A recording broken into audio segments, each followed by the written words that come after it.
दंगल न्यूज। कारण तुम्ही आपल्या भारत जोडो यात्रेची सांगता महाराष्ट्रामध्ये आणि मुंबईमध्ये करत आहात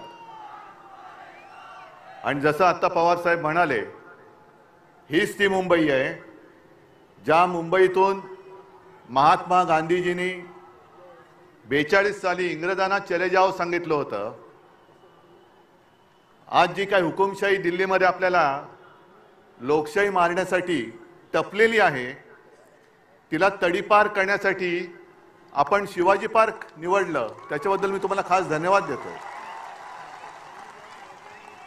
खरं पाहिलं तर हा एक फुगा आहे, भाजपा एक फुगा आहे आणि मला वाईट एका गोष्टीचं वाटतं की या फुग्यामध्ये हवा भरण्याचं काम आम्हीच केलं होतं। संपूर्ण देशात त्यांचे 2 खासदार होते, त्या फुग्यामध्ये आम्ही हवा भरली आणि त्यांच्या आता डोक्यामध्ये हवा गेली। काय त्यांची स्वप्न मला सुद्धा विचारतात तुमच्या किती सीट्स येतील, त्यांना विचारलं ते म्हणतात 400 पार। काय फर्निचरचं दुकान आहे काय? खुर्च्या बनवताय म्हणजे काय 400 पार म्हणजे काय फर्निचरचं दुकान काढताय? पण ही लढाई तुम्ही पाहिला असाल, आज देशभरातून सगळ्या राज्यातून महत्त्वाचे नेते इथे आलेत आणि आपल्याला असं वाटत असेल की ही परिस्थिती केवळ महाराष्ट्रामध्ये आहे, तसं नाहीये। काश्मीर पासून कन्याकुमारी पर्यंत ही परिस्थिती सगळी सारखीच आहे। ज्या वेळेला मला आठवतंय की आपण पहिल्या प्रथम इंडिया आघाडीची बैठक घेतली, तेव्हा मोदीजींनी सांगितलं होतं ही विरोधी पक्षांची बैठक आहे। आम्ही विरोधी आहोत, जरूर आहोत, पण आम्ही विरोधी आहोत ते हुकुमशहाच्या विरुद्ध आहोत, आम्ही हुकुमशाहीशी विरुद्ध आहोत। जेव्हा मोदीजी तुम्ही आमच्या घराणेशाहीवरती आरोप करता, तेव्हा तुमचं घराणं मी प्रकाशजींच्या भाषेत बोलत नाही, पण तुमच्या परिवारामध्ये फक्त तुम्ही आणि तुमची खुर्ची एवढंच तुमचा परिवार आहे, बाकी परिवार आहे कुठे? आणि ही जी आपण लढाई लढतोय ती लोकशाही वाचवण्याची आहे, संविधान वाचवण्याची आहे। ज्या संविधानाबद्दल शिवसेना प्रमुख नेहमी सांगायचे की याची सुरुवात कोर्टापासून करा। कोर्टामध्ये ज्या वेळेला एखादा साक्ष द्यायला येतो किंवा कोर्टामध्ये एखादा काही स्टेटमेंट द्यायला येतो, तेव्हा जो येतो तो त्याच्या धर्मग्रंथावरती हात ठेवून शपथ घेतो, ते बाजूला करा आणि आपल्या देशाची जी घटना आहे डॉक्टर बाबासाहेब आंबेडकरांनी लिहिलेली, त्या घटनेवर हात ठेवून शपथ घ्या, हे त्या घटनेचं महत्त्व आहे। आणि यांना 400 पार त्याच्यासाठी पाहिजे, हे आता स्पष्ट झालेलं आहे। कारण त्यांचेच एक मंत्री, मला जर मी विसरलो नसेल तर आनंद कुमार हेगडे, तेच बोललेत की आम्हाला घटना बदलायची आहे म्हणून 400 पार करायचंय। तुम्ही किती जण बातम्या वाचता मला कल्पना नाही, पण काल मी एक लोकसत्तामध्ये बातमी वाचली, रशियामध्ये निवडणुका चालल्यात, पुतिन आणि त्यांच्या विरोधात कोण आहे? कोणीच नाहीये। कारण जे विरोधक होते एक तर तुरुंगात आहेत आणि बहुतेक सगळे देशाबाहेर त्यांनी तडीपार करून टाकलेले आहेत, लढायलाच कोणी नाहीये। पण दाखवतात कसं, मी बाबा लोकशाही मानतो, बघा मी निवडणूक घेतली, मला कोण समोर उभंच नाहीये तर मी काय करू? ही अशी सगळी परिस्थिती पाहिल्यानंतर आज आपल्या समोर एक वेळ येऊन ठेपलेली आहे, जे मी नेहमी सांगतो की देश हाच माझा धर्म आणि देश वाचला तर आम्ही वाचू।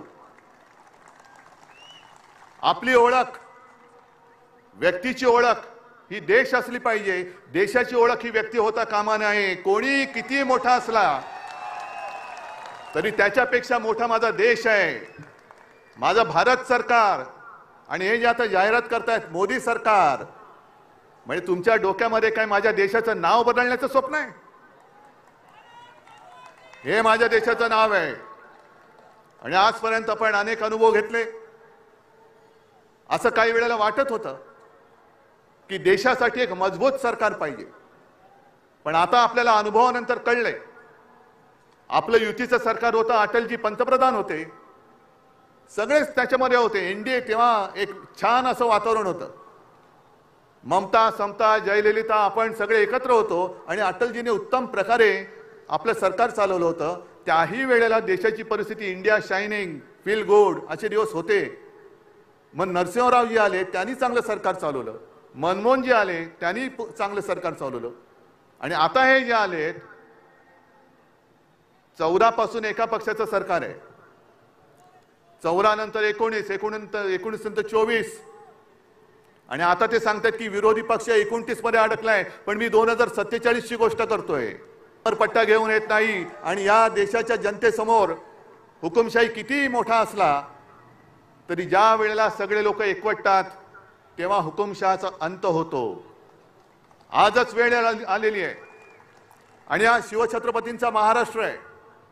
आपला जो इतिहास आहे, आपला इतिहास हा तोडाफोडा आणि राज्य करा असा जर का असेल, तर जो आपल्यामध्ये फूट पाडतोय त्याला तोडा फोडा आणि त्याच्या छाताडावरती राज्य करा हे दाखवून देण्याची वेळ आलेली आहे. आणि जसं तेजस्वीजी तुम्ही एक नारा दिला, तसा मी पण एक नारा हल्ली देतोय सगळीकडे. कारण ते जे म्हणतात अबकी बार, मी म्हणतो अबकी बार भाजपा. आणि त्याची सुरुवात ही आजपासून झालेली आहे. आणि मला खात्री आहे, शिवतीर्थावरून जेव्हा रणशिंग फुंकलं जातं, हातामध्ये मशाल घेऊन रणशिंग आपल्याला महाराष्ट्रामध्ये फुकायचं आहे. आणि मुंबईतून एखादी गोष्ट जेव्हा बोलली जाते तेव्हा संपूर्ण देश त्या रस्त्यावरून चालतो, त्या वाटेवरून चालतो. म्हणून आपल्या लोकशाही रक्षणाची आजपासून ही लढाई सुरू होते. मी त्या हुकुमशहांना सांगतोय, तुम्हाला असं वाटत असेल की ज्यांना ज्यांना घाबरवून तुम्ही तुमच्या पक्षात घेताय ते म्हणजे देशाची जनता नाही, देशाची जनता ही माझ्या समोर बसलेली आहे आणि आमच्या सोबत आहे. आणि तुम्ही किती अत्याचार करण्याचा प्रयत्न करा, तुम्हाला तोडून मोडून टाकल्याशिवाय राहणार नाही, ही शपथ घेऊन आम्ही मैदानात उतरलेलो आहोत. आणि एकच नारा परत घेऊन, अबकी बार भाजपा तडीपार, गावागावात जा आणि ह्या हुकुमशाही राजवटीचा अंत करा, एवढीच एक विनंती करतो आणि आपली रजा घेतो. जय हिंद, जय महाराष्ट्र.